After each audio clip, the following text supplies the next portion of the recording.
हे एभ्रिवान, आजको वेदरको त के बात भन्नु र यस्तो राम्रो वेदर भइरहेछ। बाहिर यस्तो मस्तको मौसम छ नि, बिल्कुल बहुत तेजको धुप लागेको छ।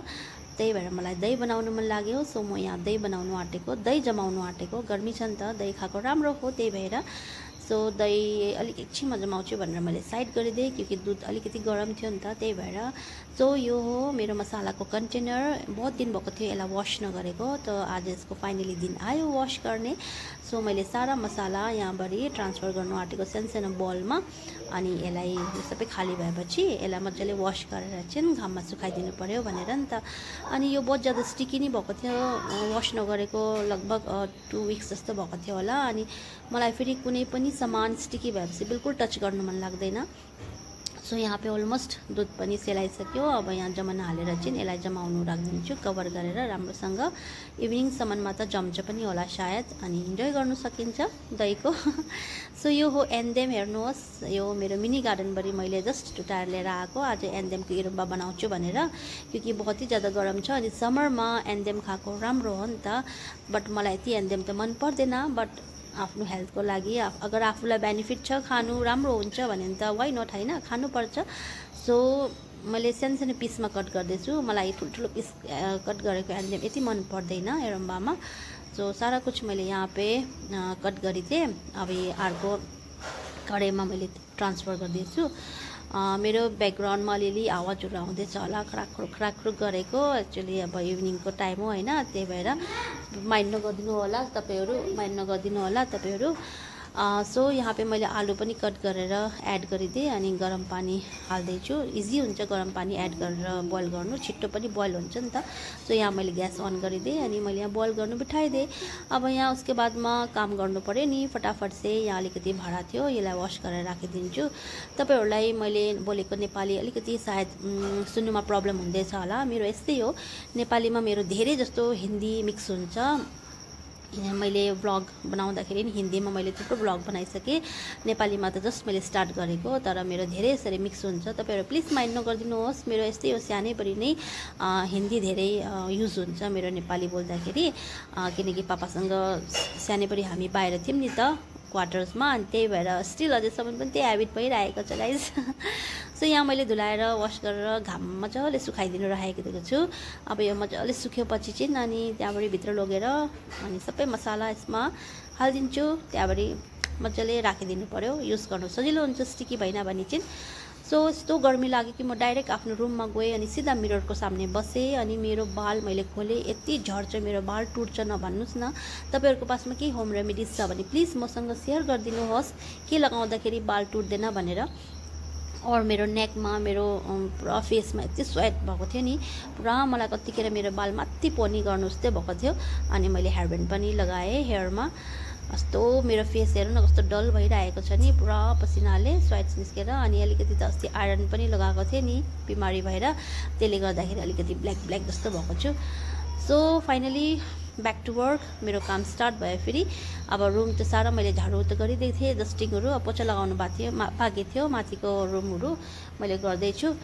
अनि त्यो सकेपछि फेरि म आएँ, बहुत ज़्यादा गले पनि थाकेँ, पानी पिउनु मन लाग्यो। फ्यानको सिधा तल बसेर मजाले पानी पिउँदैछु। अनि आफ्नो बडीलाई पनि एकछिन रेस्ट दिनुपर्छ नि त, होइन। अब काम मात्रै गरिराखेर नि हुँदैन, एकछिन रेस्ट गर्यो, एकछिन काम, एकछिन रेस्ट, एकछिन काम मात्रै इम्पोर्टेन्ट होइन। सो यहाँ यो हो सुकी मच्छी, मणिपुरमा यसलाई गाडी भन्छ। गाडीको बिना त चटनी कैसी बनी, त्यही त हो। गाडी त चाहिन्छ, रम्बा चटनी हो, कुछ भी हो। सो यहाँ मैले गाडी र अलिकति किङ चिली स्पाइसीवाला मणिपुरको, त्यसलाई बोइल गर्नु लागि राख्दैछु। अनि यो मजाले बोइल भएपछि चाहिँ त्यहाँबाट एरुम्बा बनाउने हो। सो यहाँ पे हेर्नुहोस्, मैले अलिकति फर्मेन्टेड यो हो ब्याम्बो स्विट, यो पनि एड गरेको छु। बहुत राम्रो फ्लेभर हुन्छ यसको, अनि मलाई बहुत मन पनि पर्छ। अनि फिस करीमा पनि एड गरेर बनाउँछ त कस्तो मजा लाग्छ। सो मैले सारा सेलाइसकेको थियो, ठन्डा भइसकेको थियो। अब अर्को बलमा मैले ट्रान्सफर गरिदिँदैछु। डाइरेक्ट कडाईभरि हालेर अलिअलि गर्दै हाल्नु झिझो लाग्यो कि मलाई, त्यही भएर।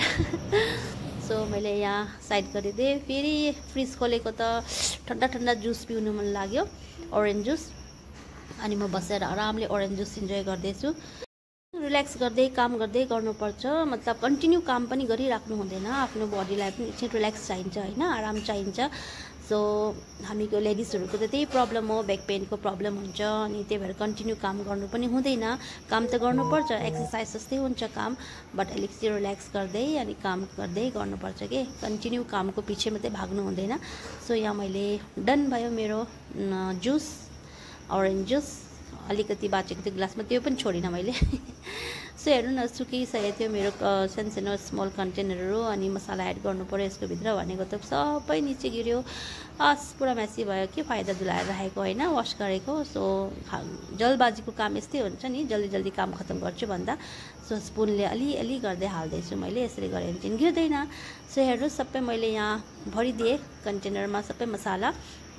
सो यो मैले एमाजोनबाट मगाएको थिएँ यो मसालाको कन्टेनर, कति राम्रो आएको छ, राम्रो पिस आएको छ।